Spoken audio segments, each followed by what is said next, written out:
Welcome back to Cheddar, everyone. I'm Kristen Scholler. 23andMe making its trading debut today, going public on the Nasdaq via SPAC merger. And let's take a look at shares of the consumer genetics and research company. These shares opening late this morning at $11.13. The company raising about $592 million in proceeds. And joining me now is Anne Wojcicki, CEO of 23andMe. Anne, thank you so much for joining on this big day. Very happy to have you and learn more about what is planned here in the future. Your company valued at unicorn status several times over. Why did you decide to make the move via a SPAC today? You know, so much changed for us in the last couple of years. And I'd say there was two real driving forces. First, I always said we're not going to go public until the time is right for us, until we're mature enough as a company where, you know, it's really appropriate that we're a company and that we can handle the expectations and manage it. And so what really happened is two things. One, the pandemic changed everything with how consumers think about health. And there's a huge opportunity that frankly is just exploding everywhere about what is going to be the next version of health with the consumer at the center and really largely based at home or in the control of the consumer. So that was one. There's a huge opportunity there. Second, in 2018, we signed a large collaboration with GSK, and it has really exceeded our expectations. We have over 40 programs underway. The first one is in human clinical trials, and there's just an incredible opportunity for us to really help our customers benefit from the human genome by moving all of these genetic insights into therapeutic programs. So we want to have the capital to really be able to take advantage of that. So I really see the growth in those two areas.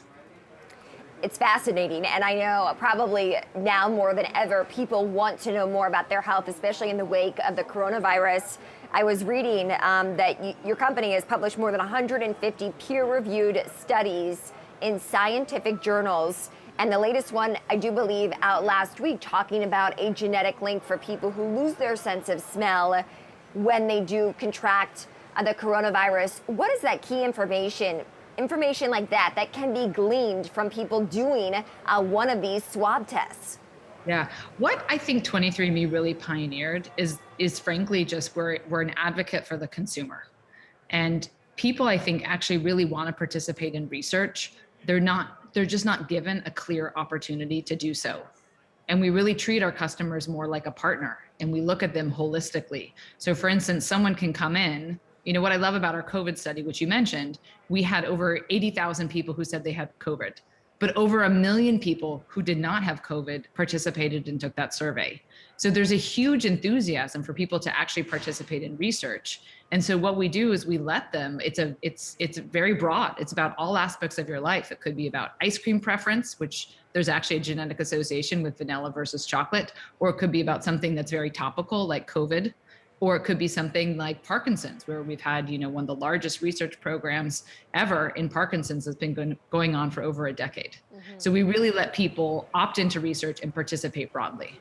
I think probably the biggest concern naturally that someone would have these days, and is that someone, a hacker, could gain access, or a bad actor, to their absolutely extremely important DNA genetic data and use that to harm them in some capacity. So with the recent hacks that we've seen just in the past 2 months or so, are there additional cyber steps that your company is taking to protect this crucial data and the corresponding studies that you're using for those users who do opt to have their own genetic data used for research? First and foremost, we've always wanted to make sure that we're really clear with our customers about choice and transparency. So it's always up to our customer if they want to participate in research or if they want to do more with their DNA. So first and foremost, it's in the consumer's hands. Second, we have a responsibility as a company to do everything we can to protect the privacy, protect the choices, and to be vigilant about data security. So we have a chief security officer. We have an incredible team that thinks about this all the time. So we're really focused on how we are, the privacy, the controls that we have for individuals to think about what are the choices they're making, as well as what is the tech infrastructure on the back end that's doing everything we can to ensure the safety and security for our customers' DNA.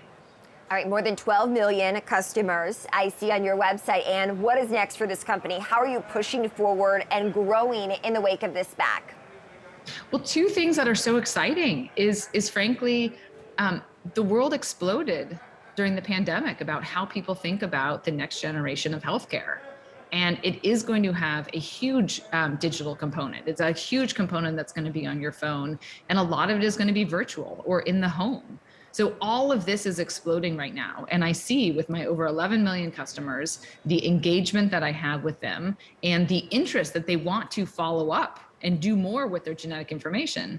So what's exciting for me is I always dreamed about this world where each person has true personalized care, where it's really based on your individual's genetics, how you're living your life, and that everyone, we don't have one size fits all, but we all have sort of a personalized roadmap for how we're supposed to live our lives to be as healthy as possible. So that's one. The consumer side, I think, is really exciting. Second is we're absolutely going to keep growing on therapeutics. There's so many interesting discoveries. And what we've seen is that if you start with a human genetic insight, you are more likely, more than twice as likely to be successful. All right, Anne, I wish we had more time. It's absolutely fascinating what you're doing at 23andMe. That's Anne Wojcicki, CEO of 23andMe on the day of its SPAC on the Nasdaq.